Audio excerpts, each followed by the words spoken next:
आपल्या हाताखाली काम करणारा माणूस मुख्यमंत्रीपदी बसूच कशा शकतो असा सवाल बहुतेक उद्धव ठाकरेंच्या मनात येत असावा. कदाचित जळफळाट इतका प्रचंड असावा की उद्धव ठाकरे सातत्याने एकनाथ शिंदे यांचा उल्लेख मिंदे असा करत होते. त्यांचे सुपुत्र युवराज आदित्य ठाकरे ते सुद्धा एकनाथ शिंदे जे त्यांच्यापेक्षा वयाने खूप मोठे आहेत, अनुभवाने मोठे आहेत, त्यांचा उल्लेख मिंदे असाच करत होते. मर्दाची औलाद असलास तर अशा प्रकारचे सवाल भरसभेमध्ये उद्धव ठाकरे एकनाथ शिंदे यांना विचारत होते. भरसभेमध्ये एकनाथ शिंदे यांच्या नातवाला कार्टा म्हणत होते. ज्यांनी सातत्याने हा माज दाखवला, महाराष्ट्राच्या जनतेने त्यांना त्यांची जागा दाखवलेली आहे.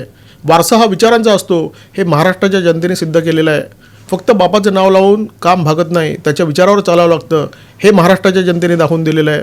ज्यांनी हिंदू हृदय सम्राट शिवसेना प्रमुख बाळासाहेब ठाकरे यांना जनाब बनवलं त्यांना महाराष्ट्राच्या जनतेने धडा शिकवलेला आहे.